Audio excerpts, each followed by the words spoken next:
Ну, я павітаю ўсіх прысутных, усіх, хто прыйшоў, хто тут знаходзіцца ў гэтай нашай віртуальнай залі, і ўсіх, хто будзе глядзець у запісе. Вельмі вельмі рада прадставіць пачатак гэтага курсу. Мы вельмі доўга чакалі, гэта ўвогуле чакалі вельмі доўга курсу ад Алеся Смаленчука, але яшчэ і курс атрымаўся такі, які от назва такая, якая вельмі інтрыгуе. Ну, все па парадку. Я так спадзяюся, што Алеся Смаленчука асабліва прадстаўляць не трэба, таму што гэта не толькі мусіць адзін з самых вядомых гісторыкаў, такі вот гісторык у сучаснай Беларусі, але і ўвогуле вельмі вядомы навуковец, не проста гісторык акадэмічны, а яшчэ такі вельмі важны, вельмі значны папулярызатар гісторыі. То есть сапраўды праз яго наогул вот гістарычная навука як такая сягае нашмат шырэй, чым яна гэта рабіла бы ў іншым выпадку. Я вельмі добра памятаю, калі у Вільні ў Еўрапейскім гуманітарным універсітэце пачаў кіраваць беларусістыкай Алесь Смалянчук, адразу стварыў гурток гісторыі, куды сярод ўвогуле і так невялікай колькасці студэнтаў, як мінімум 40 чалавек адразу запісалася, стварыў інстытут даследавання гістарычнай веды Беларусі, там з 300 анкетамі, і памяняў проста ўвогуле радыкальна памяняў сітуацыю у самім Еўрапейскім гуманітарным універсітэце да велізарнага незадавальнення кіраўніцтва. Распачаў новыя галіны гістарычных даследаванняў у Беларусі, зрабіўся такім проста тварам і мусіць гісторыкам нумар 1 у такой галіне, як антрапалагічная гісторыя, і стварыў часопіс «Гомагісторыкус», якраз прысвечаны антрапалагічным гістарычным даследаванням, запачаткаваў даследаванне жывой гісторыі, запісывалі жывую гісторыю па розных мясцінах Беларусі. Вот, і цяпер там ужо намаганнямі розных гісторыкаў створаны архіў жывой гісторыі. І наогул, як я ўжо сказала, это гістарычныя даследаванні як такія сталі робяцца з падачы Алеся Смаленчука вельмі не толькі патрэбнымі як веда, а як занятак, як пакліканне, як інтарэс. І гэта, мне здаецца, гэта ўвогуле надзвычай важна. Ну і апроч таго, Алесь сапраўды проста як гісторык, як навуковец бліскучы, таленавіты, цікавы, яркі. І сёння ён нам прадстаўляе курс, якога зусім, мне здаецца, што ён быў нечаканы, але дзесьці вельмі чаканы, потому што курс гэта пра Польшчу і палякаў у гістарычным лёсе беларусаў за 19, 20, 21 стагоддзі. Я не ведаю, хто пра гэта пісаў. Апроч нашых класікаў у 20-30 гады 20 стагоддзя, якія шмат пісалі пра Польшчу і палякаў у гістарычным лёсе беларусаў, але каб былі наколькі там, мусіць, гістарычныя даследаванні раз-пораз з'яўляліся, але каб сапраўды сабраць іх в адзін курс і прадставіць як цэльную некую канцэпцыю, я так думаю, што гэта першы раз робіцца, і я сама вельмі заінтрыгаваная і вельмі чакаю гэтых лекцый, што будзе. Ну і заклікаю ўсіх браць удзел у абмеркаванні, задаваць пытанні. Ну і апроч таго, проста павітаем зараз Алеся Смаленчука. І, Алесь, калі ласка, вам слова. Дзякуй вялікі, Ірына, і дзякуй за столькі добрых слоў, даўно не чуў. Я рада. Спадзяюся, што то, што я рабіў, яшчэ знойдуцца сілы это ўсё працягваць, не толькі мае сілы. Таму што сапраўды тут шмат вельмі цікавых рэчаў, можа быць, звязаных з беларускай гісторыяй, з новымі даследаваннямі. І трохі апошнім часам адчувальна так, мне прынамсі адчувальна тое, што не хапае трохі маладзейшых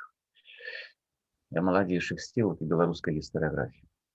Ну, чаму менавіта такі курс? Сапраўды вот пра ролю Польшы і палякаў беларускай гісторыі, ну, калісьці шмат казалі, потым казалі менш.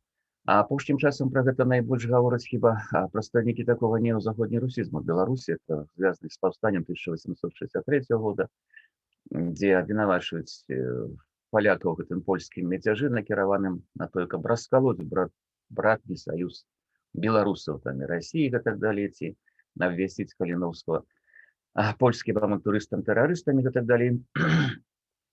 Дарэчы, это вельмі цікавая рэч, таму што для напрыклад, тут разумееш, што заходнія русісты, сучасныя ці неазаходнія русісты, это людзі, якія наогул не прызнаюць існавання самастойнай беларускай нацыі. Беларусы ўсё ж сапсаваныя палякамі рускія.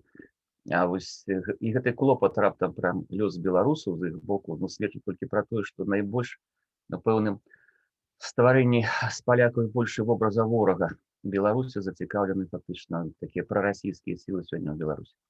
Ну, гэта адзін момант, і з гэтым звязана і сённяшняе абвастрэнне адносінаў дыпламатычных, палітычных. Ну і сёння прачытаю інфармацыю, што кіраўнічка Саюза палякаў Беларусі Анжэліка Борас з Саюза палякаў не зарэгістраваная, асуджана на 15 сотняў за арганізацыю кірмаша на свята Святого Казіміра на казюкі гарадзінскія. Ну, это абсалютна палітычная рэч. То есть ёсць пэўныя сілы, якія зацікаўлены ў абвастрэнні польска-беларускіх адносінаў і ў тым, каб вярнуць зноў свядомасць беларусаў такі вобраз польскага ворага, злога польскага пана ці нешта падобнае на гэта. А іншы момант, чаму я пра гэта хацеў казаць, пра ролю палякаў, таму што прысім тым, што займаецца рознымі праблемамі. Налічу такі дысертацыю доктарскую пісаў пра польскі нацыянальны рух ці польскі рух у Беларусі у апошнія 50 гадоў расійскай імперыі, і з гэтай дысертацыі шмат якія сюжэты маіх далейшых даследаванняў папросту выйшлі, у тым ліку кніжка пра Рамана Спірманта, даследаванні краёвай ідэі і так далей. І таму ў гэтым такім караценькім міні-курсе беларускім калегам я буду казаць, сёння буду казаць пераважна пра актуальнасць і важнасць этой праблематыкі, пра такія балючыя кропкі польска-беларускіх адносінаў ў найноўшай гісторыі, ці цяжкія пытанні гэтых адносінаў, і пра ролю, пра адказнасць гісторыка, таму што гісторык гэта інтэрпрэтацыя, навуковая інтэрпрэтацыя тых гістарычных фактаў, тых слядоў, якія пакідае мінулае. І ад гэтай інтэрпрэтацыі шмат што залежыць, канешне. Таксама буду казаць пра краёвую ідэю наступнай сустрэчы. Паспрабую коротка абмаляваць такія візіткі ці папросту партрэты некаторых краёўцаў. Сёння, калі будзе час, я толькі пачну гэтым займацца, а больш буду казаць пра Эдварда Лейневовіча і Рамана Спірманта, аднаго тэарэтыка і практыка, другога Лейневовіча пераважна практыка краёвай ідэі. Ну і апошняя сустрэча, чацвёртая, хацеў бы паразмаўляць пра 39-й год, ну, можа, і ў сувязі з 39-м годам пра Рыжскі мір 21-го года, як гэта ўсё адлюстравана ў памяці сёння беларусаў і палякаў, і якія існуюць інтэрпрэтацыі гэтага ўсё.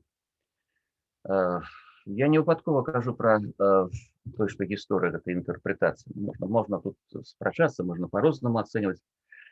Некаторыя сёння гавораць, што гісторыя аднаго канструявання мінулага, іншыя гавораць, што гэта рэканструкцыя. Часам падаецца, што больш гульня слоў, канешне, гульня тэрмінаў. А то, што гісторыку належыць выключна важная роля у інтэрпрэтацыі гэтых падзеяў, это безумоўна так, і, на жаль, не кожны з гісторыкаў, ён пры гэтым абіраецца выключна на навуковую метадалогію. Гэта спецыфіка самой гістарычнай навукі. Тут варта можна прыгадаць, што гісторыя навукі, як навука, пачала афармляцца, фарміравацца, паўставаць якраз у той час, калі фактычна разгортваецца вельмі актыўна в Еўропе эпоха нацыяналізму. І гісторыкі, вельмі часта гісторыкі проста давалі матэрыял абсалютна неабходны, вельмі важны для фарміравання сваёй нацыі. А сярод гэтага матэрыяла, між іншым, велізарную ролю адыграў вобраз ворага, знешняга ворага, перад якім нацыя павінна яднацца. І то есть гісторыкі выконвалі не толькі навуковую функцыю, в самом пачатку фарміравання, станаўлення гісторык навукі, яшчэ функцыю такой вельмі важную ідэалагічную, нацыянальную, нацыятворчую функцыю.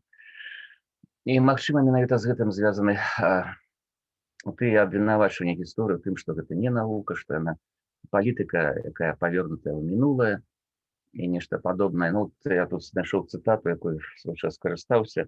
Юзеф Мацкевіч, такі вельмі вядомы польскі пісьменнік і журналіст 20-го стагоддзя, ацэньваючы і польскую, тым ліку гістарыяграфію 20-го стагоддзя, як заявіў, гісторыя часта хлусіць і заўсёды застаецца тэндэнцыйнай.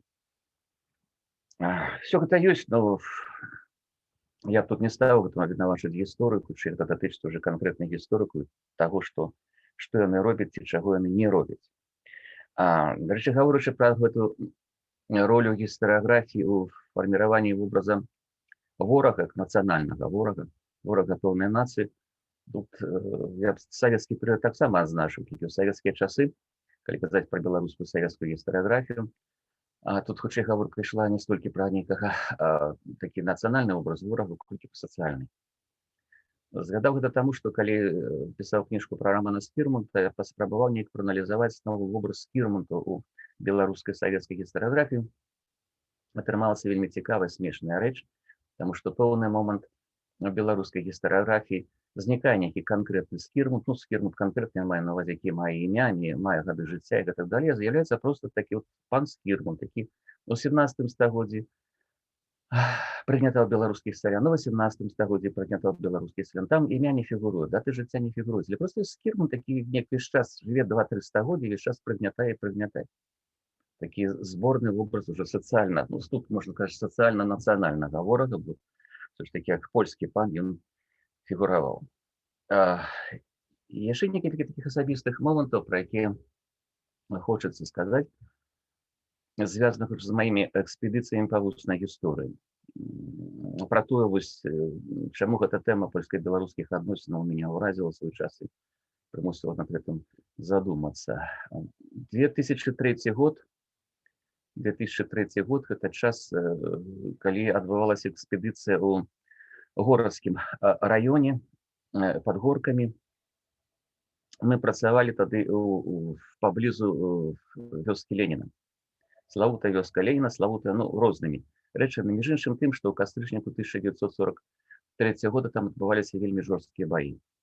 Дывізія імя Касцюшкі, польская дывізія імя Касцюшкі, это была другая спроба сфарміраваць польскае войска на ўсходнім фронце, спрабавала прарваць фронт.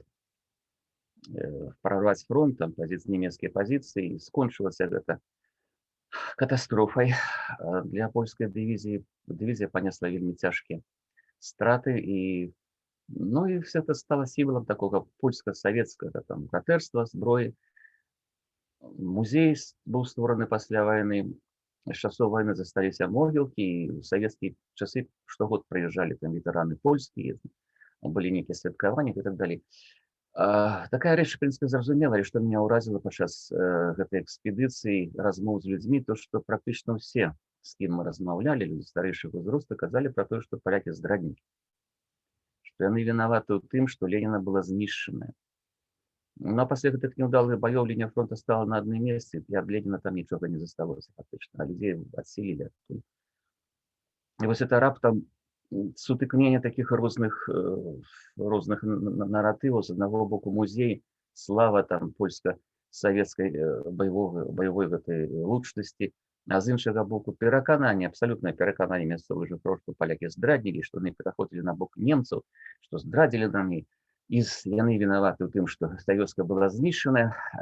Я пачаў думаць, што можа існуюць нейкія тут такія стэрэатыпы антыпольскія яшчэ з часоў расійскай імперыі, што не могуць палякі быць тут нейкімі такімі саюзнікамі, нават пры тым, што велізарныя намаганні рабілі савецкія ідэолагі паказаць якраз зусім іншае. А потым аказалася все трохі прасцей, калі ўжэ пазнаёмся проста з польскай літаратурай, прысвечанай дывізіі Касцюшкі, то аказалася там гісторыя больш такая была трагічная, і зразумела людзей, якія пра гэта казалі, таму што калі пачыналася наступальная аперацыя, а я, дарэчы, карыстаючыся магчымасцю, проста прайшоў з тых польскіх пазіцый да нямецкіх пазіцый. Это аказалася, што трэба было метров 500 ісці ўгару, а пазіцыі самі гэтай польскай дывізіі былі ў такой даволі забалочанай мясцовасці. Там аказалася, што папросту танкі нават танулі ў этой багне і не маглі рухацца. А ситуация была такая, што папросту у кастрычніку 43 год на гэтым участку фронта павінны былі і адбыўся такі э, тактычны манёвр. То есть павінны былі проста прыцягнуць увагу немцаў і каб яны не перакідвалі там свае сілы да Ўкраіны кудысьці там. І... То есть это был просто, была імітацыя наступальнага ўдара, а польская дывізія гэта не паверыла. І палякі сапраўды спрабавалі прарваць 3 пазіцыі, 3 лініі нямецкіх акопаў, яны 2 захапілі, потым скончыўся боезапас, ніякай дапамогі не атрымалі ні справа і злева, неслі велізарныя страты, і ўрэшце рэшт значная частка дывізіі была разгромлена і трапіла ў палон. І людзі бачылі гэтых палон. Тут атрымалася такая вельмі цікавая гісторыя, якая зусім па-іншаму гаворыць і пра, дарэчы, савецка-польскае, так званае братэрства падчас вайны, таму што палякаў проста паставілі. Паставілі, таму што хоць і сфарміравалі гэту дывізію, давера да іх не было, і дывізія не была падрыхтавана да гэтага бою, і кінулі яе бой папросту адразу з марша, і там цытавалі польскія гісторыкі ўспамінанні нейкіх савецкіх генералаў, якія глядзелі, як палякі ў поўны рост атакуюць там, ну, атакаваць у 43-м годзе ў поўны рост, значыла проста не ўмець ваяваць. Карацей, тут папросту за адной гісторыю скрылася зусім іншая гісторыя. Зусім іншых адносінаў польска-савецкіх в этой ситуации, польска-беларускіх, это стаўленне людзей, нягледзячы на могілкі там з пахаванымі польскімі салдатамі, нягледзячы на музеі, якіх прыцягвала ўвесь час людзей. А вось нешта іншае за ўсім гэтым хавалася, скрылася, і чалавечая памяць захавала іншы вобраз палякаў. Ну і яшчэ адзін момант, каб тут можа не зацягваць такія асабістыя ўспаміны, гэта, канешне, это для меня звязана вельмі важна было, момант звязана з магіламі Романа Скірмонта. І вот разуменнем гэта асаблівасці польска-беларускіх гістарычным дачыненняў. Бо яшчэ на пачатку 90-х гадоў мясцовая польская арганізацыя, тады быў час, калі можна было ствараць грамадскія арганізацыі, у тым ліку нацыянальныя, у Парэччы, там, дзе трагічна загінуў Роман Скірмонт са сваім кузэнам Шурыным, Баліславам Скірмонтам, паставілі крыж іх памяці. То есть можна казаць, што пазначылі іх магілы. Ось, і мае экспедыцыі, які пачаліся ў другой палове 90-х гадоў, то есть я заўсёды наведваў гэтае месца. А ў 2003 годзе, калі я прыехаў, у 2004 годзе прыехаў у Парэччы, я раптам убачыў яшчэ адну магілу з крыжом і з надпісам па-беларуску. Яна знаходзілася, і зараз знаходзіцца прыблізна ў 25-30 метрах ад таго польскага крыжа. Гэта вельмі ўразіла, таму што, ну, зразумелая сітуацыя, калі на магіле дзеячакі было важна, напрыклад, для палякаў, для беларусаў стаіць крыж з надпісамі на двух. То есть чалавек мае магілу, і тут няма праблемы ў гэтым. А вось у сітуацыі з Парэччам аказалася, што чалавек мае 2 магілы. Пры тым, што Роман Скірмонт доўгі час не меў ніводнай магілы, папросту быў закапаны. Вось, а тут атрымалася, што на сёння мае фактычна 2 магілы. Адну польскую магілу, другую беларускую магілу. Мы гаворым пра аднаго чалавека, і это такі вельмі цікавы прыклад таго, наколькі разышлася польская і беларуская гісторыя ў 20 стагоддзі. Нават калі казаць пра дзеячоў, якія маюць, калі мы маем усе падставы казаць пра тое, што ён быў і палякам, і беларусам, і дзейнічаў у беларускім руху, у польскім руху, а вось неяк так збудаваць адну магілу для яго вось не атрымліваецца. То есть это 25-30 метров паміж двумя магіламі сведчыць пра тое, што папросту гэты доўгі час, ну 6-6,5 стагоддзяў хіба, калі ад Крэўскай уніі пачынаць агульнай такой супольнай польска-беларускай гісторыі, сёння падзелены не метрамі, а падзелены нейкім, ну, 20-м хіба стагоддзям прынамсі. Падзелены так вельмі радыкальна, кардынальна, і трэба вялікія намаганні прыкладаць, каб спрабаваць зразумець нейкія моманты лучнасці польска-беларускай в этом 20-м стагоддзі. Можна яшчэ казаць пра нейкія іншыя моманты, звязаныя, напрыклад, з спробамі святкаваць ці адзначаць юбілей 39-го года ў гародні, якія суправаджаліся вельмі часта папросту канфліктамі беларускай і польскай часткі прысутных на гэтых сустрэчах.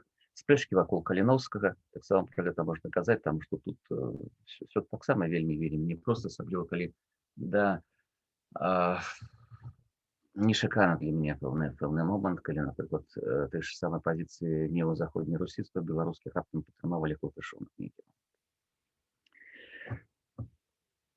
Ну, вось, гаворачы, і, конечно, 39 год, і все гэтыя размовы пра панскі гнёт, і мае экспедыцыі па вуснай гісторыі, калі вельмі часта я проста задаваў людзям пытанне, што такое панскі гнёт, польскі панскі.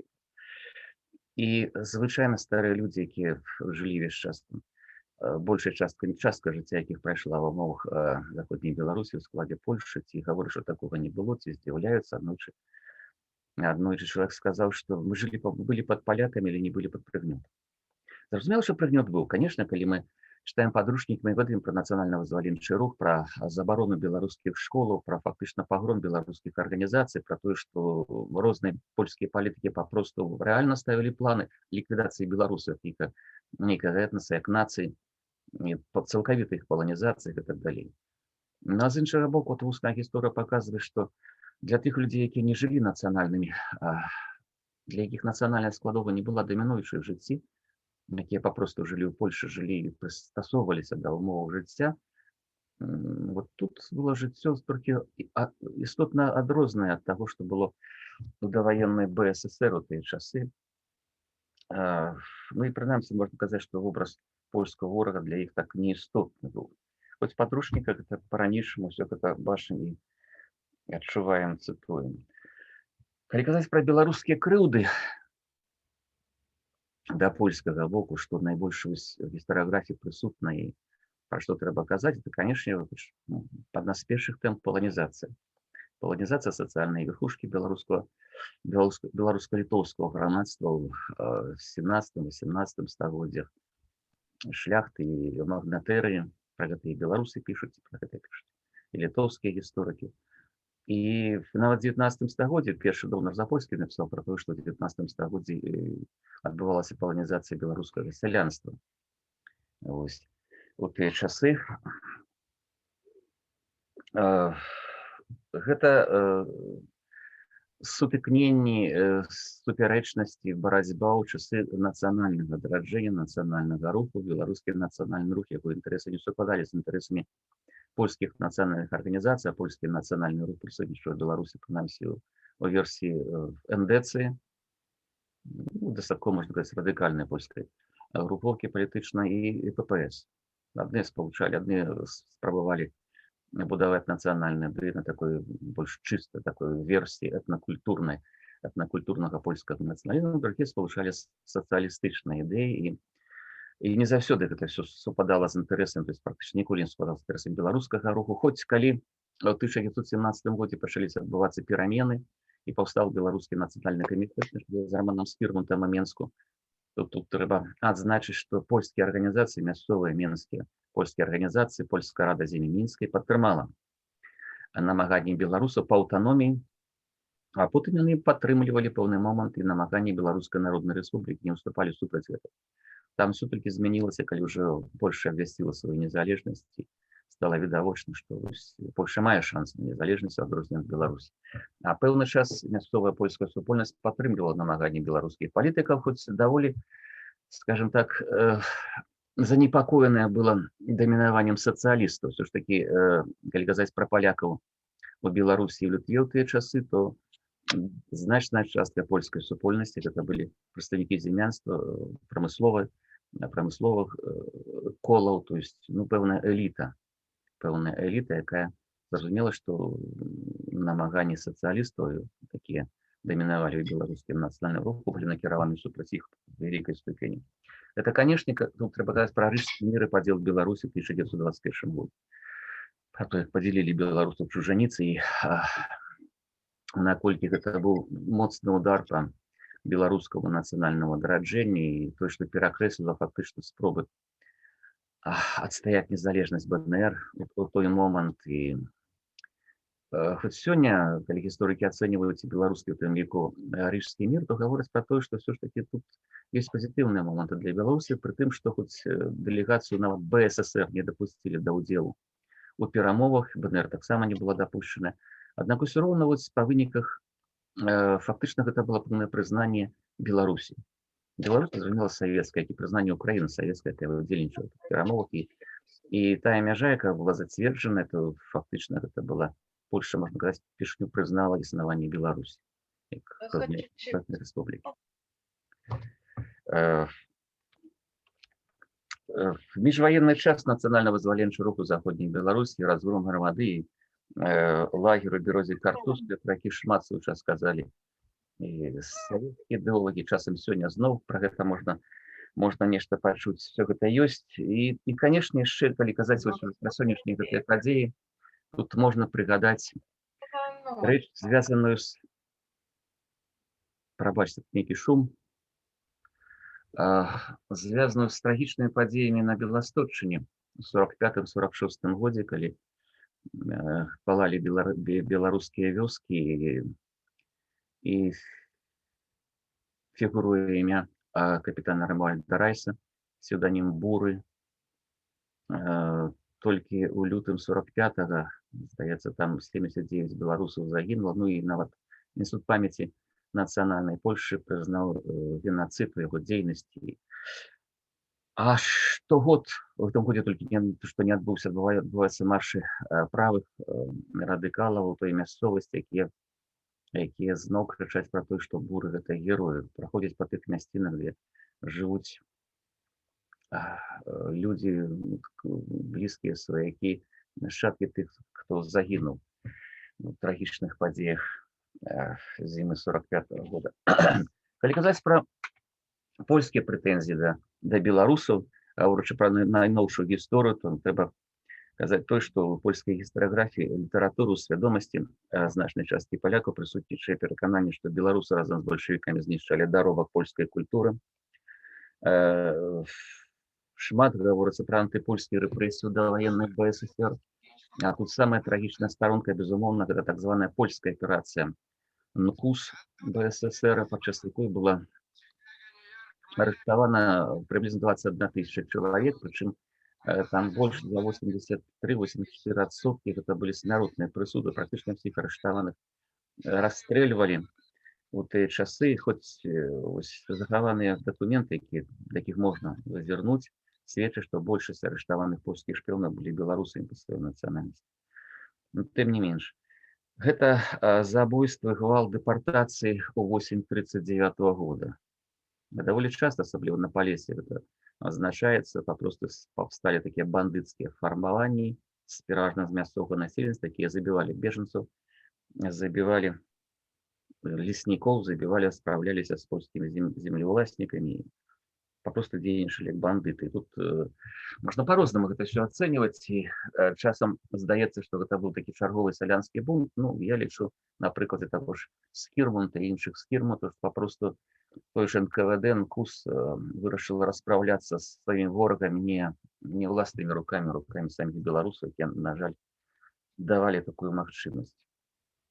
Это пасляваеннае перасяленне Польшы як выгнанне палякаў з радзімы. Таксама па-рознаму гэта трактуецца. Беларуская гістарыяграфія часта піша пра то, што гэта быў выбар. Палякі не хацелі жыць у сэра, выязджалі, але фактычна, калі спрабуеш асэнсаваць факты, дакументы такой часу, разумееш, што просто палякаў выганялі адсюль. Ну, гэта была ідэя стварэння чыстай такой мяжы, чыстай этнічнай мяжы польска-беларускай, на кшталт падобнай на польска-украінскую мяжу, каб з аднаго боку жылі толькі беларусы, і адпаведна той же Буры паліў гэтай вёскі, каб беларусы пераязджалі ў БССР, а з іншага боку палітыка савецкай улады всех палякаў. Толькі што ў нейкі момант саветы самі спыніліся, таму што велізарны аказаўся адток насельніцтва, і зразумелі, што папросту не будзе каму працаваць калгасы, калі все палякі выйдуць.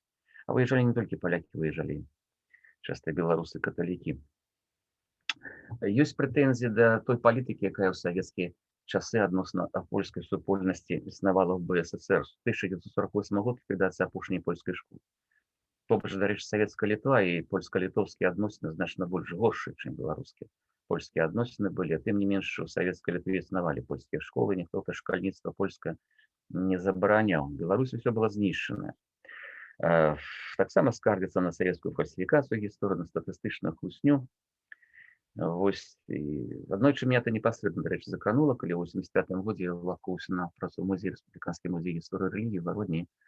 Для меня было нечаканым пытанне, хто я па нацыянальнасці.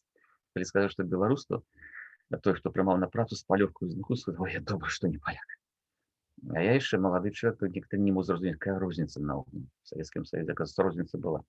Музей рэспубліканскі, вырашана была палякаў не прымаць на працу. Гаворачы уже пра больш канкрэтныя рэчы, сёння хочу некалькі слоў сказаць пра колькасць, пра праблему радаводу, колькасці палякаў, пра феномен літоўскіх палякаў. То трэба сказаць, што тая ж другая палова 19 стагоддзя, час пасля разгрому паўстання 1863 года, студзеньскага паўстання, звязанага з Каліноўскім, быў перыядам вельмі цяжкім для існавання, развіцця і жыцця польскай супольнасці, таму што працягвалася палітыка, аснову якой заклаў Муравёў. Між іншым, гэтая палітыка забараняла палякам набываць зямлю. То есть, калі нехта прадаваў зямлю, не меў жа шансаў зямлю зноў набыць. І забаранялася размаўляць на польскай мове ў публічных месцах. Была накладзена кантрыбуцыя на маёнткі, 10% усіх прыбыткаў трэба плаціць на ўтрыманне беларусійскага войска, нейкія іншыя рэчы. І даволі цікавая рэч. З аднаго боку, гэта была такая антыпольская палітыка, з іншага боку, напрыклад, забарона палякам купляць зямлю абернулася тым, што папросту гэта так узмацняецца нават паланізацыя. Якім чынам? Ці сама паланізацыя, лепш так хіба казаць. Таму што расійскія ўлады ўвялі гэтыя забароны, а потым задумаліся, а хто ж тут паляк?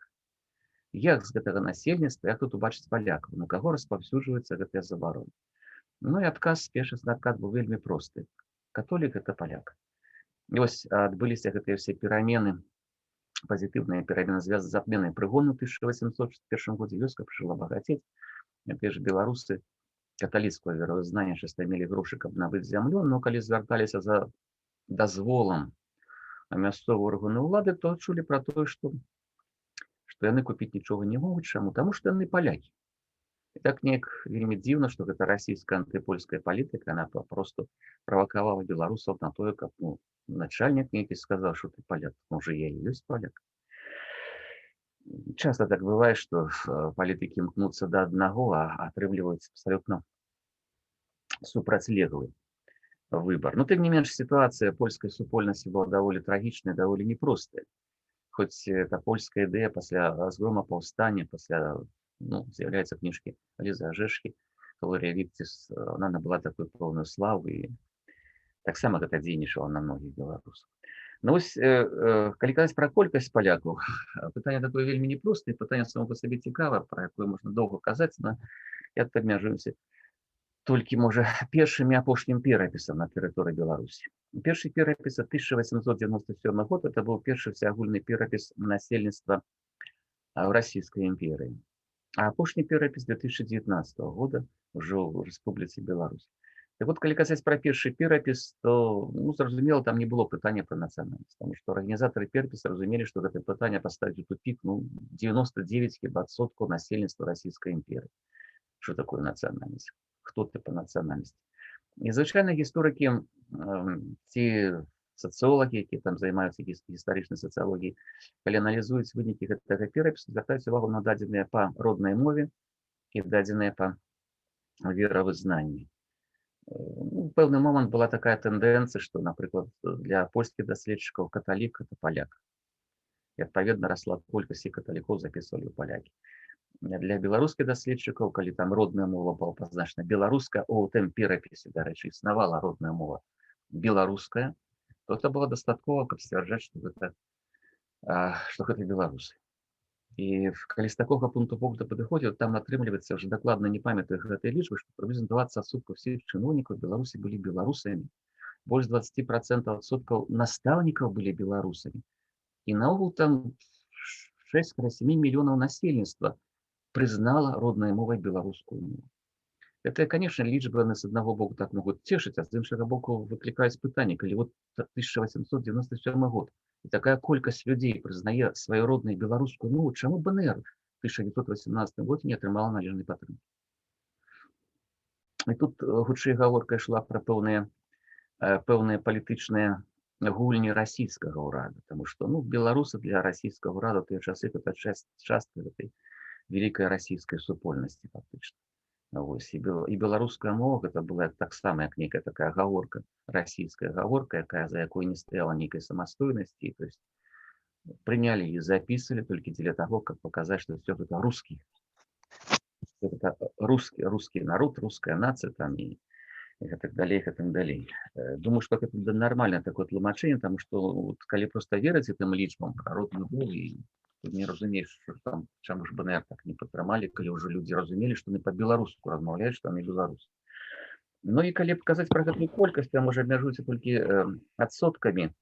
Я для сябе так разумеючы, што вот нейкай дакладнай больш-менш лічбы немагчыма папросту уявіць, прыйшоў да высновы, што 1897 годзе, то есть на рубежы 19-20 стагоддзя, у межах сучаснай Беларусі пражывала не менш за 5,2% і не больш за 13% палякаў. Найбольш пражывала ў Віленскай губерні, дзе прыблізна 43%, у беларускай частцы Віленскай губерні, можна казаць. Найменш у Магілёўскай гэта недзе 3%. 40% ўсіх палякаў былі сяляне. Но але гаворка не пра гэтыя 40%, а пра іншую частку, якая належала да мясцовай эліты, і значэнне этой польскай супольнасці ў гісторыі Беларусі на рубежы 19-20 стагоддзя было велізарнае, таму што значная частка, конечно, зямельства землеўласнікаў, прамысловага капітала знаходзілася ў польскіх руках і, дарэчы, вялікая частка і культурнай мясцовай эліты. Ну, ось можна тут прыклад прывесці, які мне вельмі падабаецца, што назваў Ліверпуль на Ясе, дзе маёнтак Скірмонтаў у Парэччы, дзе буйнейшая ў Мінскай губерні суконная фабрыка, дзе там існаваў і бровар, там і іншыя моманты такі. В 1870-80-х годах эта суконная фабрика давала 30% всей промысловости Мінскай губернии. В те часы это просто велізарне было прадпрыемства. Што датычыць, да, і гаворачы яшчэ пра ролю гэтай эліты, конечно, трэба адзначыць яшчэ і ролю польскіх землеўласнікаў ў адмене прыгону ў 1861 годзе, таму што, дарэчы, менавіта яны звярнуліся да імператара і актыўна ўдзельнічалі ў працэсах гэтай адмены, і нават імператар, калі ўсё ўжо Александр Рукік все закончылася, менавіта польскую супольнасць падзякаваў за актыўны ўдзел у гэтых працэсах. І на магіле бацькі Романа Скірмонта, Александра Скірмонта, была напісана падзяка сялянства за актыўны ўдзел у адмене прыгону. 1897 год такая ситуация, то есть паміж 5%, 5%, 13%. 2019 год, як выглядае польская супольнасць 2019 года у Рэспубліцы Беларусь? 3%. 290 тысяч приблизно. Ну, тут уже простей анализовать, есть пытанне про нацыянальнасць, мы все разумеем, что так само это зусім не означает, что это пытанне даволі складана для многих людей, что такая колькасць, але больше-меньше можем карыстацца гэтай лічбай. Но для параўнання в 1999 годзе, 20 гадоў таму, каля 400 тысяч палякаў было в Беларусі паводле перапісу. Кожны перапіс паказвае, што колькасць палякаў змяншаецца даволі істотна. Што датычыць радавода, паходжання палякаў, вельмі цікавая праблема, і праблема, пра якую в свой час яшчэ ў 19 стагоддзі польскія гісторыкі пісалі пра тое, што палякі ў Беларусі і ў Літве гэта нашчадкі тых ваеннапалонных, якія былі гвалтам выведзеныя у Літву яшчэ ў часы там паходаў літоўскіх князёў на Польшу, там у 12-13 стагоддзях і так далей. Ну, сучасная гістарыяграфія гэта ўжо абвергла, і ёсць шмат даволі цікавых прац, у тым ліку прафесара Юркевіча з Познані, і тут трэба сказаць, што сёння паміж польскімі, беларускімі, літоўскімі гісторыкамі не існуе прынцыповых супярэчнасцяў адносна паходжання палякаў Беларусі і Літвы, згаджаюцца з тым, што гэта нашчадкі мясцовых аўтахтонаў, што яны мясцовага паходжання, што гэта фактычна вынік гістарычнай, пэўна-гістарычнай эвалюцыі альбо працэсаў паланізацыі, самапаланізацыі.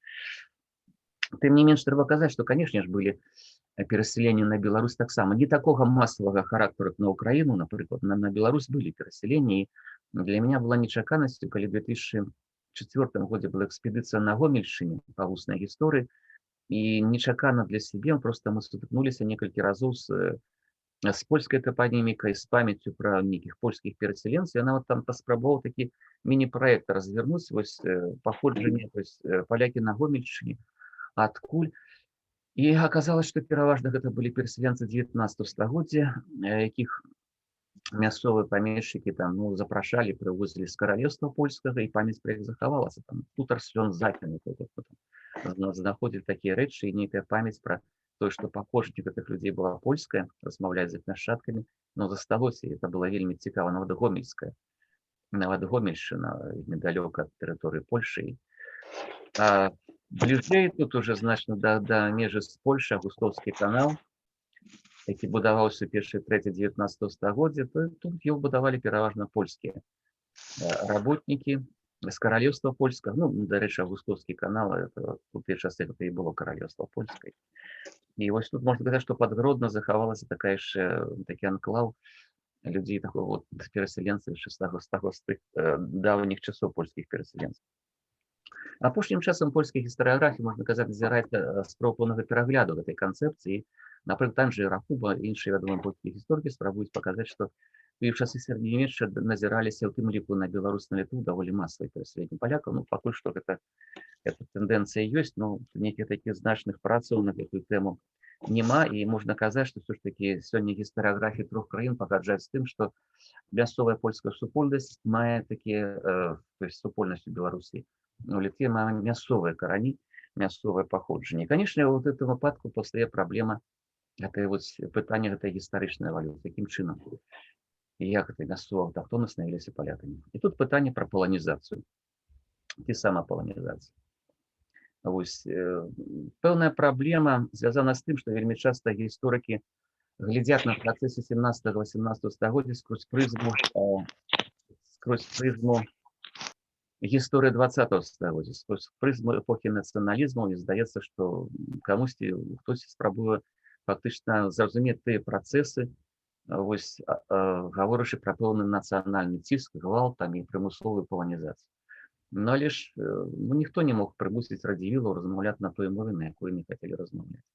І калі мы маем у 16 стагоддзі лісты радзівілаў, напісаныя старабеларускай мовай, то наступнае стагоддзе польская мова. І гэта быў пэўны выбар.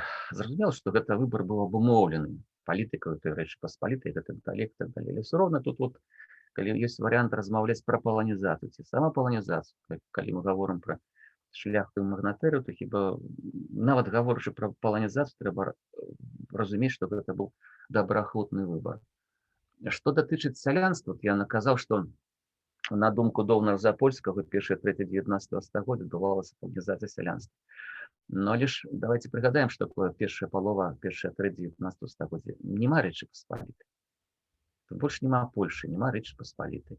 Няма нейкіх варыянтаў наогул такога гвалтоўнага прымусу сялянаў размаўляць па-польску, ці польскія школы існуюць у Беларусі. Там школ расійскіх практычна не было у тыя часы, з гэтым былі вялікія праблемы.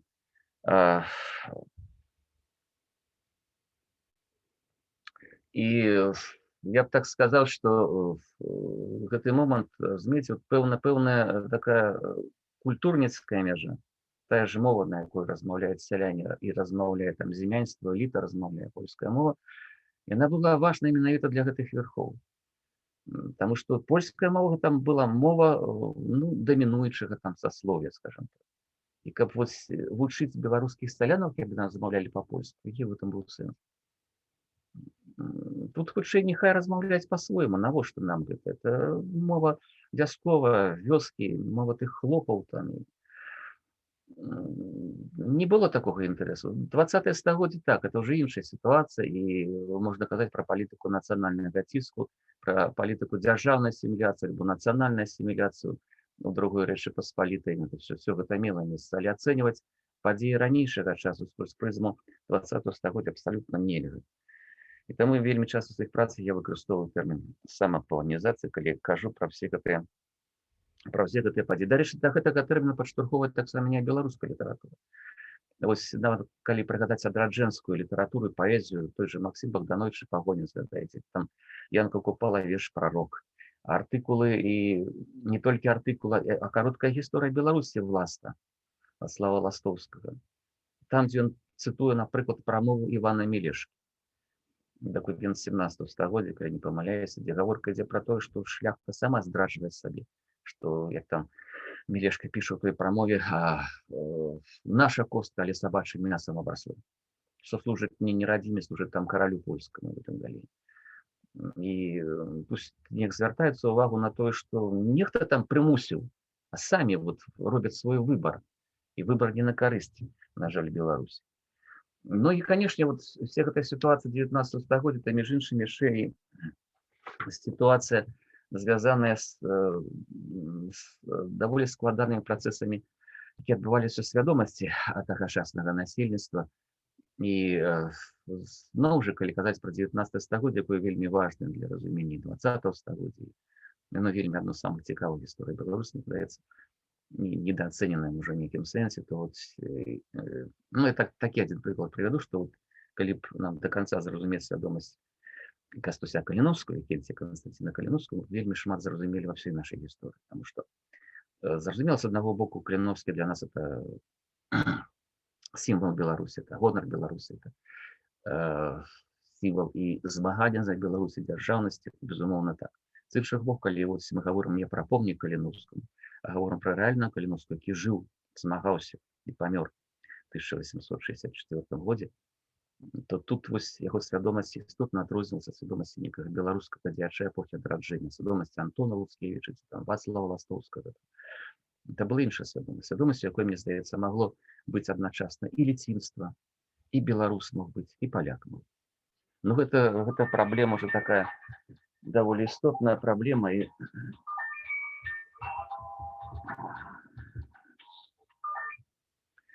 прабачце. Але вельмі важная цікавая праблема. Ну і апошні момант, на які я хочу звярнуць увагу яшчэ, каб пакінуць час на пытанні, на адказы. Это размова про сам феномен гэтых літоўскіх ці беларускіх палякаў. Вельмі цікавая рэч свой час зрабіла адзін з тых, хто стаяў у вытоках краёвай ідэі, пра якую яшчэ буду казаць, Міхал Ромар, які ў адной з сваіх прац, прысвечаных літоўскаму нацыянальнаму адраджэнню ў 1908 годзе увёў гэты тэрмін літоўскія палякі, увёў проста ў такі акадэмічны дыскурс, можна сказаць так. Гэты тэрмін літоўскія палякі быў фактычна этнонімам, то есть быў саманазвы ў тыя часы, на пачатку 20 стагоддзя. І Міхал Ромар характарызаваў яго як такі этнакультурны феномен, не падобны ні на палякаў, ні на беларусаў, ні на літоўцаў. Ці падобны на ўсіх, але ўсё роўно нейкі адметны. Но я в сваёй працы, в сваёй дысертацыі докторскай паспрабаваў уже тэрмін беларускія палякі, но ён неяк не прыжыўся і не атрымаў распаўсюду. У 1933 годзе Міхал Ромар пісаў: літоўскія палякі гэта не частка польскай нацыі, адарваная ад яе. Літоўскія палякі гэта частка краёвай супольнасці, гэта не імпартаваны экзатычны прадукт, а вынік гістарычнай эвалюцыі. Але калі казаць пра польскіх гісторыкаў, для большасці з іх заўсёды палякі, Літвы і Беларусі гэта была частка польскай нацыі, адарваная ад Польшчы, ну, тым не менш, проста частка польскай нацыі. Вось гэтай адметнасці мясцовых палякаў не разумелі. Адметнасць вельмі істотная рэч, вельмі істотная была, таму што для літоўскіх палякаў такая характэрная рэч, родная мова і культура, і усведамленне польскасці была, пальшызна была, безумоўна, галоўным, але пры гэтым у якасці радзімы ўспрымалася гістарычна Літва, там гістарычна Літва і Беларусь, і гэта было вельмі важна, таму што ў нейкіх палітычных падзеях менавіта гэта усведамленне радзімы выходзіла на першы план. І яны выступалі як патрыоты вось гэтага краю і спрачаліся з той жа эндэцыяй, для якой не важны былі інтарэсы нейкай Літвы і Беларусі, важны былі інтарэсы толькі каралевства польскага, якая не разумела, што вот тут жывуць палякі, якія как-то па-іншаму глядзяць на гэтае жыццё, якіх іншае усведамленне пра гісторыю. Не варшаўскае, а такое віленскае, менскае, можна казаць, усведамленне пра гісторыю. Но ось адным з тых, хто паспрабаваў вярнуць гэта разуменне ў польскую гістарыяграфію, быў Юліуш Барна, славуты даследчык гісторыі права Польшчы, які у канцы жыцця пражыў, дарэчы, вельмі працяглае жыццё. Он нарадзіўся ў 1914 годзе, памёр у 2010 годзе. А апошні яго артыкул, навуковы артыкул, быў напісаны, калі ён меў хіба 94 гады. Артыкул, дарэчы, прысвечаны краёвай ідэі, прысвечаны гэтага феномену літоўскіх і беларускіх палякаў. І гаворачы пра гэты феномен, тут некалькі проста імёнаў варта назваць. Міхал Ромар, я ўжо назваў гэта імя, вельмі цікавы чалавек, які пакінуў пасля сябе унікальную гістарычную крыніцу, дзённікі. Там больш за 40 тамоў дзённіка, ён эти дзённікі пачаў весці з першага студзеня 1912 года і вёў да смерці, а памёр ён у лютым 1945 года. Прынцып быў адзін, што дзень запісваў одну старонку. Ён якраз належаў да гэтых літоўскіх палякаў, належаў да краёвага руху і доўгі час вагаўся паміж Польшай і Літвой. Ну, калі вось дывізія Жаліговскага захапіла Вільню, і Вільня была далучана фактычна да Польшы, ну, была сярэдняя Літва, потым далучылі да Польшы, ён зрабіў свой выбар, пераехаў Коўна і вялікую працу выканаў на дзеле ўмацавання літоўскай дзяржаўнасці міжваеннай, фактычна лічыцца адным з стваральнікаў канстытуцыйнага права.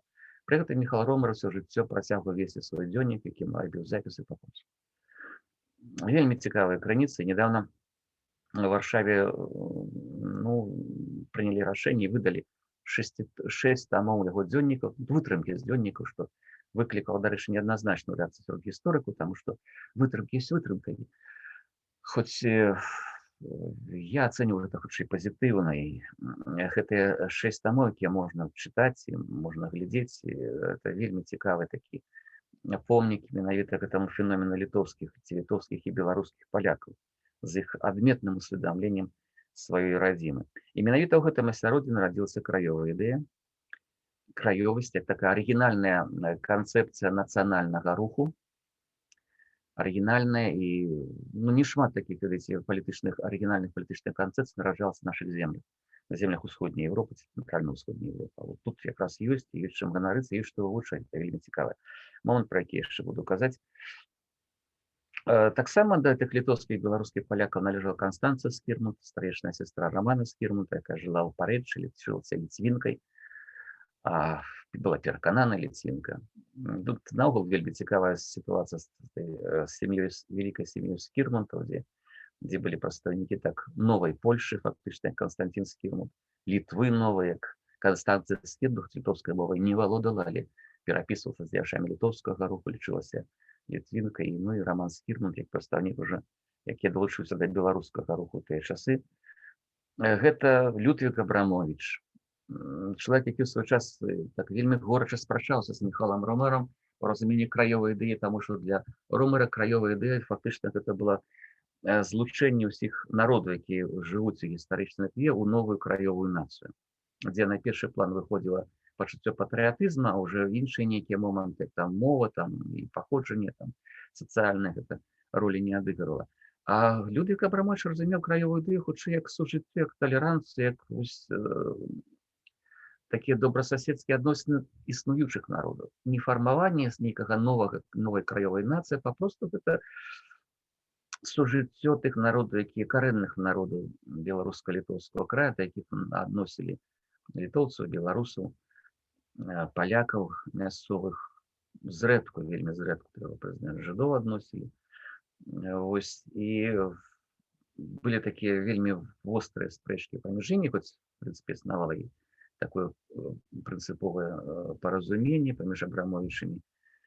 Але потым, калі вось уже змяніліся часы, міжваенны час, калі Міхал Ромар зрабіў свой выбар на карысць Літвы, ён фактычна уже прадстаўляў інтарэсы дзяржаўныя інтарэсы міжваеннай коленскай Літвы, Людвік Абрамовіч застаўся ў Вільні і выдаваў прыгляд Віленскі, і фактычна быў такім галоўнай трыбунай краёвасці, бо стаў той прыгляд Віленскі міжваенны час.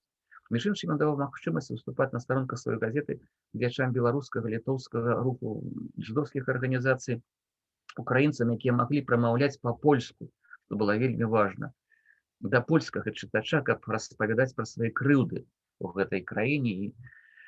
І я, калі бываю на росах, то заўсёды падыходжу да магілы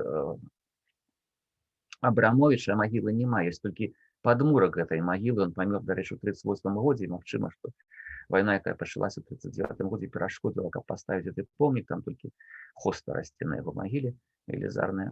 І навесь час думаю пра тое, што гэты чалавек заслужыў сапраўдны помнік сваёй дзейнасцю. Ну, пераважна, можна сказаць, у міжваенны час, таму што вось ён вельмі актыўна падтрымліваў нацыянальныя меншасці, якія страдалі ад польскай палітыкі прыгнёта. Ну і, можа, вяртаючыся ўжо да таго, што я казаў на пачатку, да пэўнага абавязку гісторыку, хацеў працытаваць бы Томаса Венцлоўу, вядомага літоўскага паэта, інтэлектуала. Сустрэча ў Віграх, у свае часы былі такія польска-літоўскія сустрэчы, дзе ён казаў пра тое, што абавязак інтэлектуала, калі не абвяргаць нацыяналістычныя стэрэатыпы, то прынамсі не дазваляць сабе ніводнага слова, якое б умацоўвала гэтыя стэрэатыпы. Сакрат Яновіч, я думаю, беларускі інтэлектуал, свой час пісаў пра тое, што 6 стагоддзяў супольнай гісторыі польскай-беларускай, і што гэты 6 стагоддзяў прыйшоў новы час і практычна ўсё перакрэсліў. Сам жа сябе спрэчыў, казаў, што перакрэсліць 6 стагоддзяў супольнай гісторыі немагчыма.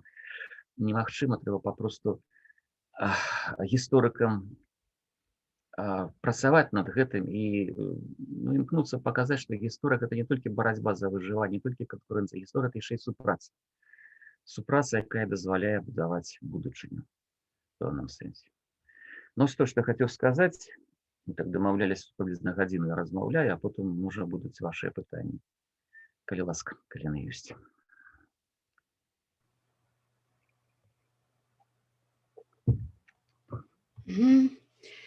Дзякуй вялікі за гутарку. Я не ведаю, як у каго, у мяне то, конечно, много вельмі чаго ёсць і спытаць, і пракаментаваць. Можа, спачатку слухачы нашы скажуць, калі ёсць што сказаць. Ну, мы паглядзім. Давайте, у нас тут много людзей, і будзе не так лёгка. Давайте, можа, ведаеце, што падымаць руку. Там ёсць гэтая функцыя падымаць руку. И чат есть, да? Натискайте. Ну, альбо можно в чат, конечно, писать. Тут одно в чате уже питание, между іншим, у нас есть. А остальные просто поднимайте руку. Вот, а покуль наши все слухачи рыхтуются, я хочу сказать, что, конечно, это вельмі цікава, это вельмі важная для нас тема. И это вот добре, что мы обмежевалися вот концом 19-го, ці сярэдзіны 19-го, 20-м и 21-м стагоддзямі, потому что тэма-то пачынаецца раней нашмат. Гэтыя Польшчы і паляка ў лёсе Беларусі нашмат раней, якраз і всі. Нават раней за Крэўскую унію, можна казаць. Безумоўна, і карані закладаюцца там менавіта тады, карані гэтай праблемы. Вузлы завязывают, так вот, як цяпер у нас кажуць, кармічныя вузлы завязаныя. Вот кармічныя вузлы позавязываліся вельмі даўно. І яны ніяк не развязываліся, а хутчэй завязываліся новыя і новыя і новыя вот праз 19-е стагоддзе, праз 20-е стагоддзе. Ну і цяпер, відаць, у 21-м стагоддзі час паціху гэтыя вузлы пачаць развязываць. І сапраўды вот это вот вельмі цікава пра выданне, это Пшеглёд Веленскі, што оно вот як бы менавіта займалася тым, чым вот цяпер займаецца еўразвязаўская міжнародная палітыка, якая палягае на тым, што все мусіць быць прагаворана. Вот все, калі боль і крыўду не прагаварыць, то яе немагчыма адцаліць. То есть спачатку мусіць быць прагаворана.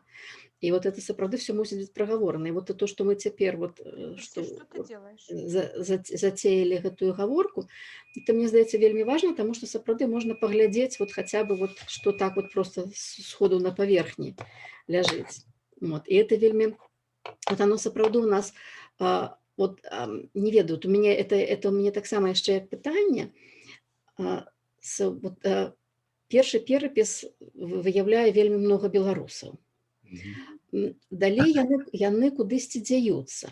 І у мяне такое адчуванне заўсёды, што якраз вот гэта, не ведаю, што тады паўплывала на вялікую колькасць беларусаў у Беларусі, і на значна меншую колькасць самаідэнтыфікаваных беларусаў далей, потому што тэрмін беларусы не быў таким вот сваім. Вот беларусы хутчэй імкнуліся называць сябе, ну вот мы тутэйшыя, вот мы адсюль, мы свае, мы свойскія, вот таким чынам, каб унікаць менавіта гэтага слова беларусы. Гэта вельмі добра відаць у Багушевіча ў Хрэсьбінах Мацюка, безумоўна. Калі казакі прымушаюць селяніна вызначыцца, ён не хоча вызначацца. Ён просто ведае, ён цвёрда гаворыць, што ён не рускі, ён цвёрда гаворыць, што ён не паляк. А хто ён не гаворыць. І ў выніку тады, вот як хрысцілі мяне казакі з тутэйшага палякі. І вот гэтае вот хрышчэнне, потым тое самае адбываецца, ну не потым, а раней яшчэ тое самае адбываецца у сярэдзіне 19-го стагоддзя са знішчэннем уніі. Калі таксама, каб не ісці ў рускую царкву, тыя, хто хадзіў у сваю царкву і рынуліся да касцёла, і вот як мне яшчэ ў 21-м стагоддзі уже у Крашыне распавядаюць мясцовыя жыхары, на ганку касцёла стаяў з нагайкай жандар, і не пушчаў іх у касцёл, і заганяў іх у тую ж, у іхную царкву, якая з гэтага моманту сталася рускаю, і в якую яны не хочуць ісці. І вот таким чынам зноў-такі вот атрымліваецца вот гэта завязваюцца новыя кармічныя вузлы гэтай блытаніны ідэнтычнасці. Не могу. Калі ты робішся альбо рускі, альбо паляк, а ты не хочаш быць ані тым, і ў выніку вот хутчэй сапраўды ліцвінства, краёўства, вот нейкія вот такія вот всялякія паўстаюць словы, якія каб толькі не вызначацца. Вот памятаеце, як Купала гаворыць, так, вот про беларускага селяніна. І вот там таксама там паўстае вот это пытанне, што вы закранаеце, што яшчэ гэтая польскасць, яна яшчэ потым набывае некае класавае значэнне. Вот як ён гаворыць, ён з начальствам знае дзела, па-расейску валіць смела. Ліжа, выйшаўшы за вёску, ласку панскую па-польску. Нават з жыдамі, як у доўг прося, гутен морген буркне в носе, а як сядзе ў кутузку, усіх кляне па-беларуску. І тут пытанне мовы. Але, бачыце, начальнік – это не абавязкова свой. Вот то, што вот па-расейску – гэта чужыя начальнікі. А за вёскай тут же ж адразу за вёскай – это па-польску. Вот. І вот таксама вот яно же фармуе гэтую блытаную ідэнтычнасць, то есть, што вот этой самапаланізацыя, якая, каб пазбегнуць русіфікацыі. Самапаланізацыя, каб пазбегнуць ідэнтыфікавання з тым, з чым ты канкрэтна не хочаш быць ідэнтыфікаваным. Вот я не ведаю, мне здаецца, што гэта вот штосьці трэба вельмі гэта прагаворваць і дадумаваць вот гэтую рэч, як яно ў нас увогуле пайшло, каб з тым, каб мы сапраўды змаглі гэта развязаць. Вот чаму вот як нашыя ж тыя ж самыя дзеячы, якія потым выбіраюць бок Літвы, вот эта блытаная ідэнтычнасць там у Скарамілаша, это увогуле класіка, ці гэта тры браты Івановскія, якія стваралі, адпаведна, польскія, літоўскія і беларускія такія нацыянальныя фарпосты. Вот. Гэта ж вот у палякаў ж такога няма, у літоўцаў такога асабліва няма, у украінцаў такога асабліва няма, вот у беларусаў вот гэта вельмі моцна, вот гэтае у сувязі з зачапляннем назвы альбо краіны, альбо вот гэтай той самай Рэчы Паспалітай, якая потым з Польшчай ідэнтыфікуецца, вот утвараецца вот такая разарваная блытаная ідэнтычнасць. Здаецца, што адзін з першых беларускіх паэт, які пачаў пісаць першы пра Беларусь, менавіта это быў Янка Купала, толькі пачатку 20-го стагоддзя, калі заклікаў уже просто, дзе выходзіў за рамкі гэтай такой рэгіянальнай, мой куточак і так далей, тутэйшасці пісаў уже пра Беларусь. Але гэта дастаткова позна адбываецца фактычна пачатку 20-го стагоддзя, у творчасці, гэта так як это не дамінуе, суседнічае з іншым успрыняццем таксама Беларусь. Вы говорите, куды деліся беларусы ў 1897 годзе? Куды мы не деліся, таму што я казаў, што такога пытання пра нацыянальнасць не было, і фактычна тут уже гісторыкі, сацыолагі выбудоўваюць той Беларусь на падставе гэтага перапісу. Вельмі шмат дакументаў у архівах ляжыць пра прызнанне беларускай нацыянальнасці, напрыклад, за якім-небудзь там прадстаўніком там капітала, там чыноўнікамі і так далей. І часам это трактуецца як тое, што вось сколькі нас беларусаў, ёсць беларуская свядомасць, там у 1903 годзе нейкі чыноўнік там, я беларус па нацыянальнасці. Але я в гэтым бачу тое, што гэта была яшчэ такая спроба пазбегнуць проста пэўнага пераследу, абысці антыпольскія абмежаванні. Подписываешь некую декларацию, что ты белорус, признаешь, что ты белорус, и значит, у тебя нема претензий, вот ты там нават католиком можешь быть, и некую карьеру ты уже можешь робіць. І тут, сапраўды, гэта беларушчына так з цяжкасцю прабівалася праз сацыяльныя, праз нацыянальныя, праз нейкія гістарычныя такія стэрэатыпы, накладзеныя ўжо зверху самой гісторыі на гэта, вельмі цяжка было, канечне, просто в 19 стагоддзе выйсці і сказаць, я беларус. Але просто што шукаў таго спешака беларус. Хто дапісаў пра сябе, што я беларус, і атрымаліся вельмі так неяк позна раптам з'яўляецца, когда ты чалавек, які так пра сябе адкрыта гаворыць, што я беларус, так і так далей. Але нават калі ён гаворыць пра тое, што я беларус, до канца мы не разумеем, што за гэтым стаяла. Там ёсць беларус, то, што тычыцца Беларусі, то есть рэгіянальна гэта паўночна-ўсходні беларус, это мы маем яшчэ там на пачатку 19 стагоддзя. Але Каліноўскі, калі ён гаворыць вот это мы, этой мужицкой правды, мы потым мужики беларускія, гэта гучыць, ён ж не мае на увазе ўжо уж ніяк паўночна-ўсходнюю частку. Чакайце, Ірына, Каліноў у мужицкай правдзе, он піша пра Літвінаў, звяртаецца па-беларуску, да Літвінаў звяртаецца. А мужики беларускія там таксама... Гэта толькі вот это самае, лісты з-пад шыбеніцы, там ён уже... Але гэты тэрмін ёсць. Гэты тэрмін ёсць, мужыкі, мы і мужыкі беларускія, якія там ідзе раз, яно ёсць у Каліноўскага.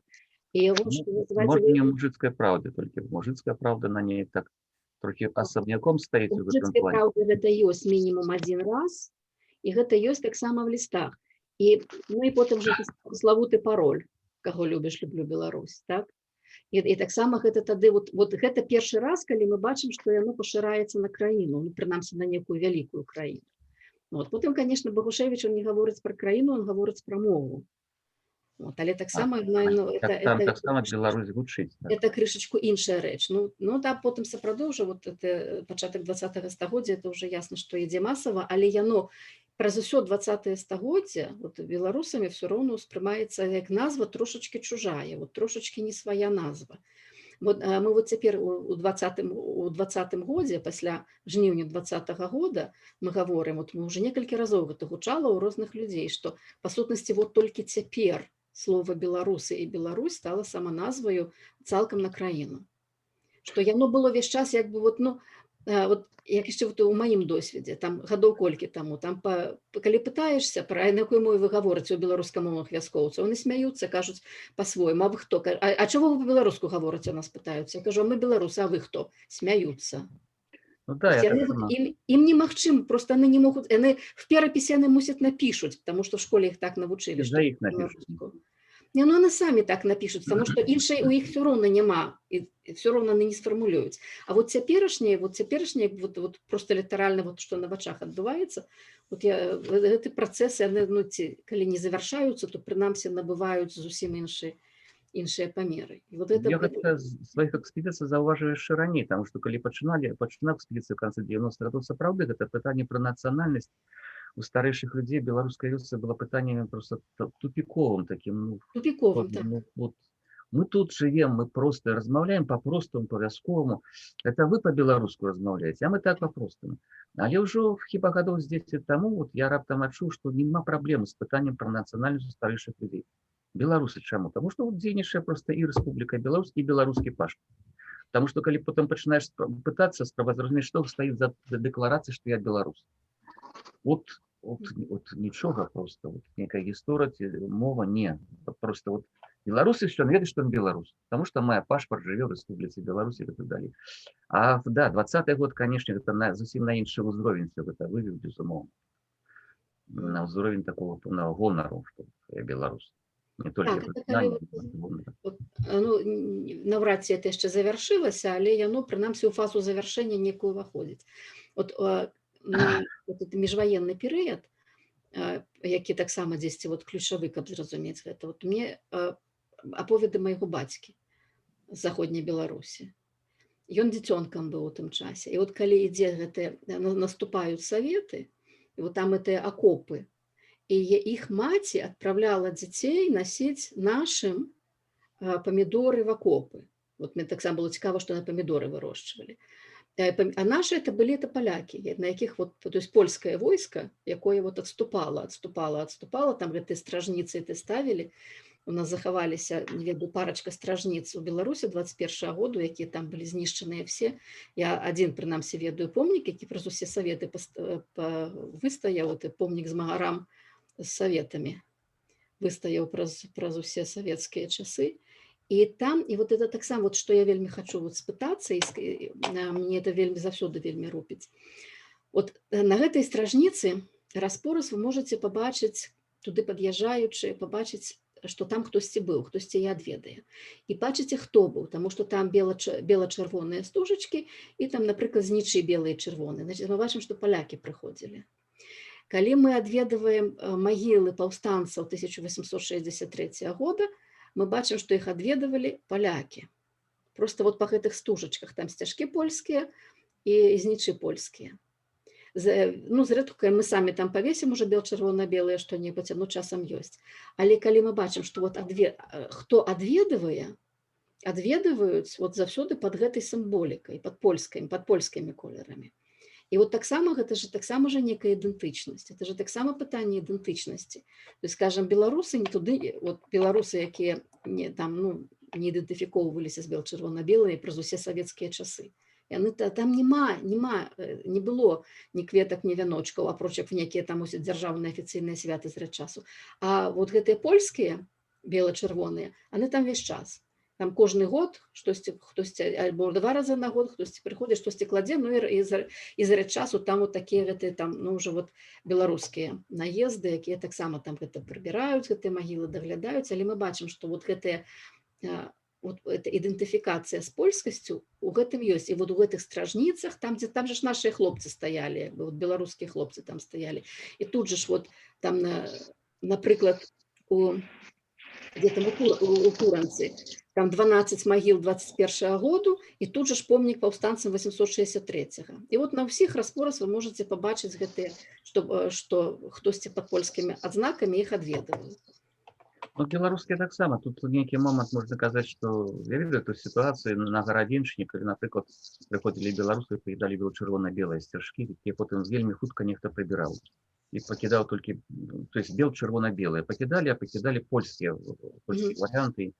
Но тут есть такая неприемная гісторыя у нас звязана з профессором Вініцкім з Вроцлава, які уже некалькі разоў выступаў публічна з артыкуламі наконт таго, што беларусы крадуць польскія героі. Друкуецца там у тих самых мясцовых польскіх выданнях, нават пры тым, што ведаю ту мясцовую польскую супольнасць Гарадзенская, якая сама абураецца, але тым не менш Вініцкі, это такая вот такое голаснае прозвішча ў Польшчы, і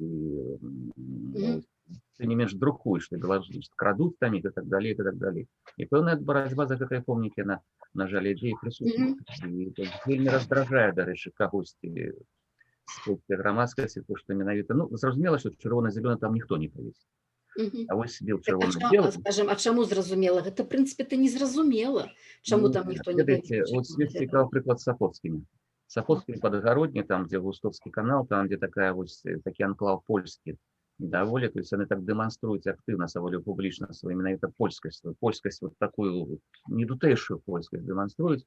І сучасна на могілках там ішла сапраўдная такая барацьба. Там же пахаваны афіцеры штаба генерала Аршина-Вільчынскага. В 30-м годзе трапіў у палон, і саветы просто расстралялі. Ось там яны пахаваны, і там пачалі з'яўляцца ў свой час 90-е гады бела-чырвоныя сцяжкі, як памяць польскіх герояў загінуўшых. А з іншага боку там пахаваны нехта яшчэ загінуўшы значна раней, там 20-е гады хіба. Нехта чырвонаармейцаў, дзе пачалі вешаць чырвона-зялёны сцяг. Як вось наши тут, ваши там, наши тут. И хоть это, в принципе, до того чырвона-зялёнай сцягі да гэтых магілах нідзе не вешались. А ў Сапоцкі не навіхілі. Такая шла конфронтация двух держав, як это советско-польская конфронтация фактично вернулась. Это я бачу, тому для меня, например, чырвона-зялёны сцяг просто не может быть. Бел чырвона-белый так, на этих помниках может, потому что за этим стоит іншае разумение гісторыі. Разумение того, что, ну, вот, есть некие магчымасці супольнай гісторыі польска-беларускай, і гэта трэба неяк памятаць, і не трэба тут весці такую вайну за гэтыя помнікі, тому што людзі належаць беларускай. Што не трэба, тут трэба менавіта развязваць гэты карнічны вузел, які пачынаецца таксама у герояў 18 стагоддзя, пачынаючы там ад Касцюшкі, пачынаецца гэтае змаганне за герояў. Толькі што беларусы пачалі змагацца са сваіх герояў не так даўно. Вы бачыце, вот як што мне здаецца, у чым яшчэ адзін корань праблемы, от менавіта пачынаючы ад Купалы ці ад Багушевіча, калі беларускае атаясамлівалася з беларускамоўным. І вот тады вот, і потым яно ўжо ўвайшла гэта традыцыя ўжо ў саветы, у савецкую, як бы вот всю гэтую гісторыю і культуру, што вот на беларускае это тое, што па-беларуску, а тое, што па-польску, ну, адпаведна, не беларускае. І тады ясна, што мы там ну, не толькі Ажэшку і Міцкевіча адцінаем, так? А адцінаем, па сутнасці, вот гэтыя, ну, можа, 3/4 беларускай думкі. Так, безумовно. Отцінаем, потому что она же не только польскомоўная, она может быть там и идышамоўная, и литовскомоўная, и расейскомоўная, и шматмоўная беларуская думка, она якраз, она тому и беларуская, что она шматмоўная, потому что нідзе ні у кого не было вот гэтай шматмоўнасці такой вот угрунтаванай у суседзяў, як у Беларусі. Вот. І тое, што пачалі прымаць за беларускае толькі беларускамоўнае, вот у гэтым мы страцілі можа на 8 дзесяцігоддзяў як мінімум, то і на 9 дзесяцігоддзяў мы страцілі сувязь вот гэтую са сваёй спадчынай, са сваёй традыцыяй. І калі мы цяпер пачалі там падымаць галаву, што гэта наша, тады палякі абураюцца і спрабуюць па гэтых руках біць, што мы Ну, цягнем руку там да свайго я скажу так, что не все поляки, не все поляки. Ну, не Многие все, польские так. историки, дзеячы культуры выдатна гэта разумеюць. І яны таксама, дарэчы, ганарацца тым, што вот па-польску пісалі тых, хто там у Беларусі жыў, і разумеюць, што гэта не страта для польскай культуры. Наадварот, это здабытак для польскай культуры. Таму што можна казаць пра ўплывы там на іншыя народы і зусім іншыя традыцыі. Калі Польша не такая маленькая, нацыянальная, замкнёная ў сабе, больш адкрыта на свет. І пра гэта гаворыць хоць. Да, это сапраўды палякам вельмі выгодна было бы, калі на добры толк, на добры розум. Так. Ім наадварот было бы здорава разумець, што і Міцкевіч там, і Ажэшка, што не палякі, якія вот так вот уганароўвалі Польшчу. Так, таких, як Вініцкі, даволі шмат, і з імі вельмі цяжка весці размову. Ірына, я тут хочу адказаць на пытанне, оно давно висит у чаце, Інеса Ганкіна. А на кого работал земельный польский банк? Это маецца на увазе польский банк, які існаваў у Вільні, хіба, у другой половине 19 стагоддзя? Ну, зразумела, на кого. Это была спроба, поляки спробовали оборонить свои... То есть для поляков в другой полуканце 19 стагоддзя две рэчы были вельмі важныя, каб захаваць свою позицию в беларуска-літоўскім краі. Это, конечно, это захаваць свою маёмасць на эту землю. И заборона продажи земли, это был такі нацыянальны патрыятычны абавязак. А ситуации складываліся по-рознаму. Бывало так, что попросту уже няма магчымасці утрымліваць, трэба прадаваць. Але гэта ўспрымаецца іншымі з польскай супольнасці як просто нацыянальная здрада. Ты продаешь эту землю, кому ты продаешь? Значит, ну, некому расійскому там чиновнику ці памешчыку, і поляки ніколі гэта уже не вернуць свої руки там. І таму земельны банк, или, напрыклад, это Ванілович, про якую казаў, він просто свої кішені даваў грошы, каб человек вырашыў свою фінансовую праблему, а земля не продавалась. І земельны банк даваў, крэдытаваў тое, каб это стрымаць. Дарэчы, гэта вось ситуация с земельным рынком, он был просто мертвый. Она вельмі негативно била, дарэчы, по тых самых белорусов, якія попросту не могли купить землю, потому что земля не продавалась. А коли продавалась, то с этим была проблема просто купить. И то есть это зноў жа российская политика, накіраваная на одно, она выкликала абурэнне і біла зусім по-іншаму. Да, и другі момент, які для полякаў быў вельмі важны, конечно, это мова. Тут две такія былі рэчы вельмі важныя. Это польская мова, якую так як могли адстойвалі таким уже сямейным ужитку, некім іншым ужитку там. Той же Ванілович, напрыклад, его не отдали в гимназию Слуцкую, пакуль ён у хаце не навучыўся читать и писать по-польску. Дарэчы, спачатку по-польску, а потым яшчэ, каб аддаць его не ў першы, там, здаецца, другі, трэці клас, трэба было яшчэ вучыць его па-расійску. Таксама ў хаце вучылі, каб ён уже пайшоў у гімназію і ведаў, што там неяк было. А гэта земельны банк працаваў дзеля абароны гэтай пальшчызны. І працавалі такія сельскагаспадарчыя таварыствы, пра іх вельмі добра напісаў Александр Цікіч свае кніжкі пра заходні русізм. Такія аплоты. Таксама з спробам нека абараніць польскія пазіцыі, земельныя пазіцыі, бо земельная пазіцыя была основа гаспадаркі польскай супольнасці ў тыя часы.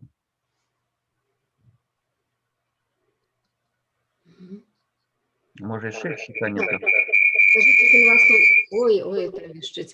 У кого якія яшчэ пытанні? Можна ў чаце напішыце, Так, это Елена, у вас там рэха ідзе праз вашее вакно? Тут, може, треба выключыць мікрафоны, каб... Ага, все, дзякуй, добра.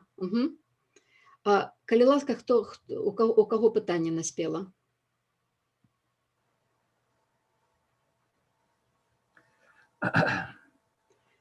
Можно просто вот зараз можно объявиться, включить гук и задать пытанне. Можно написать в чате, можно поднять руку.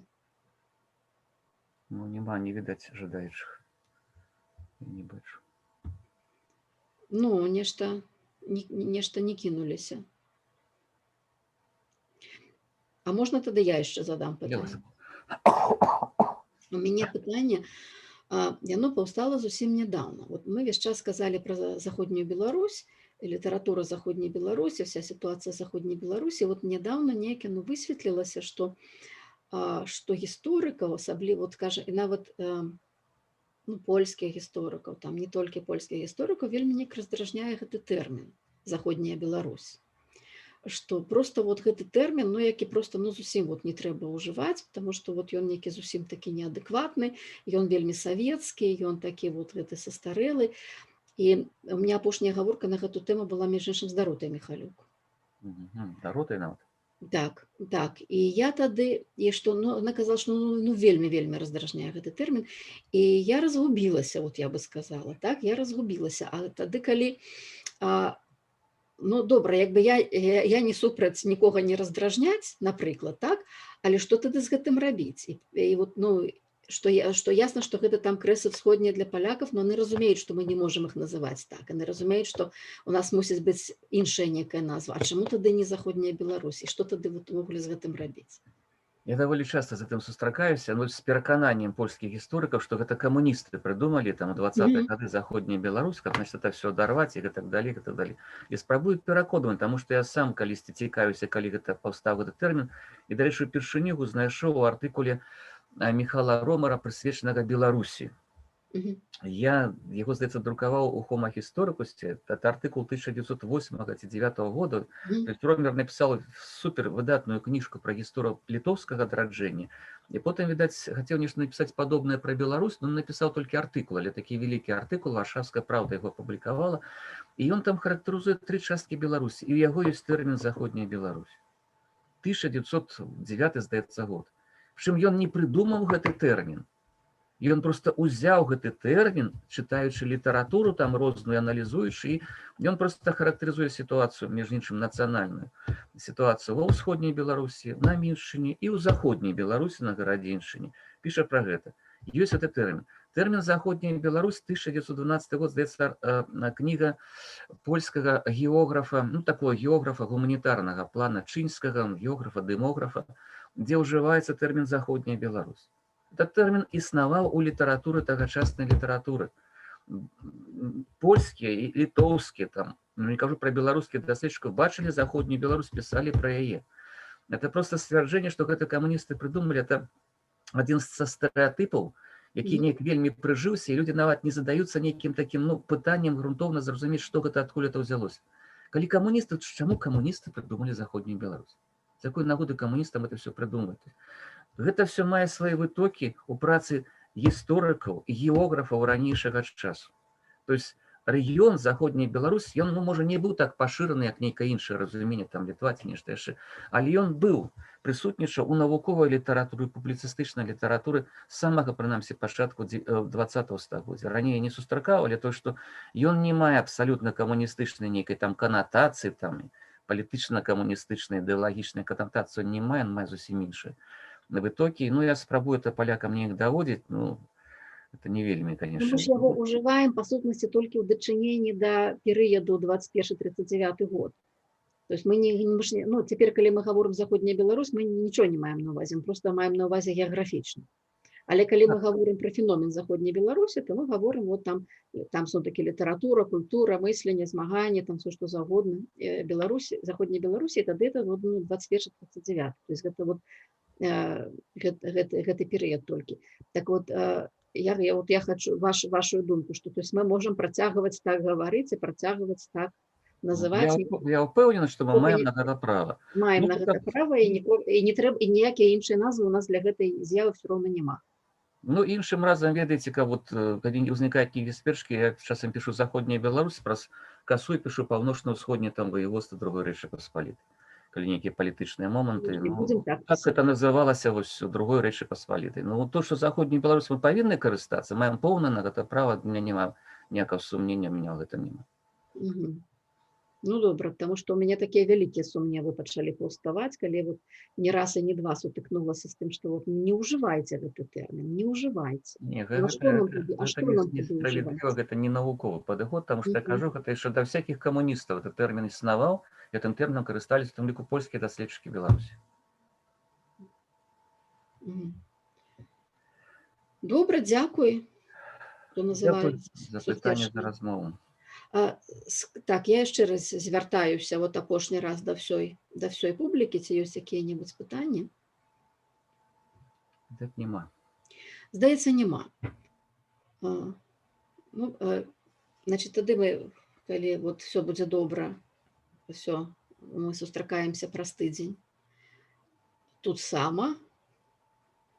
Вось, і працягваем нашу гутарку. Ну, а тады сёння дзякуй за ўвагу ўсім. І Дзякуй за увагу. дзякуй вялікі, Алесь, за гутарку. Вельмі цікава, вельмі, як бы вот, ну, як это кажуць ангельцы, thought provoking. То есть вот оно патрабуе некае дадумывання, думкі. Вот мне так это просто зараз я вам то, што я агучыла, это можа менш за палову маіх пытанняў, якія ў мяне сталі. А і апошняе, што я хацела сказаць, зусім уже як бы не па тэме, пра 2 магілы Рамана Скірмунта. Гэта таксама такая старажытная традыцыя. Вот першы у нас, відаць, такі Клімент Рымскі, які памёр дзесьці на мяжы першых другога стагоддзяў. У яго 3 магілы. 3 магілы. 3 магілы. Ёсць яшчэ часам некаторыя святыя, у якіх таксама 2 магілы, 3, здаецца, толькі у Клімента Рымскага, але па 2 магілы ёсць. В розных краінах, безумоўна. Не за 25 метров адна ад адной ці за 15 метров, а в розных краінах. А апошні наш герой, у якога 2 магілы, гэта Вера Рыч, славутая перакладчыца беларускай літаратуры на ангельскую мову, у яе 2 магілы. Кожны адукаваны ўкраінец, абсалютна кожны адукаваны ўкраінец ведае, што яна пахаваная на гары Тараса Шаўчэнкі у Кіеве. А яна пахаваная в Лондоне ў беларускай капліцы ў паўночным Фінчлі, там таксама мемарыяльная пліта, і там труна, ну там прынамсі я ведаю гісторыю, чаму украінцы так думаюць. Вот. Але ў Веры Рыч 2 магілы, адна в Украіне, а адна в Лондоне. Паўстала яшчэ в чат, Алесь, паглядзіце, яшчэ штосьці пабегла.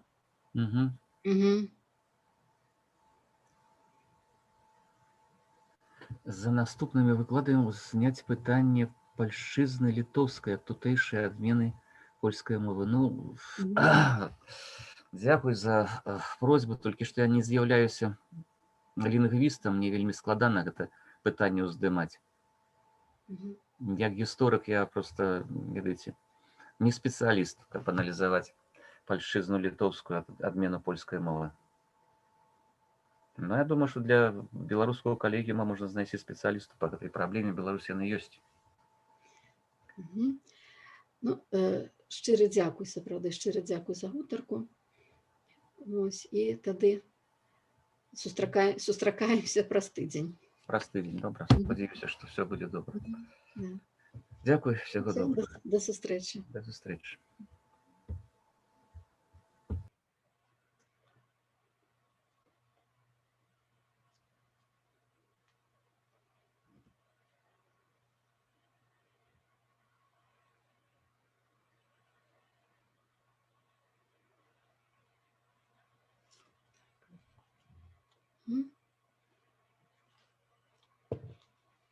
Маргарыта, адлучайце нас ужо.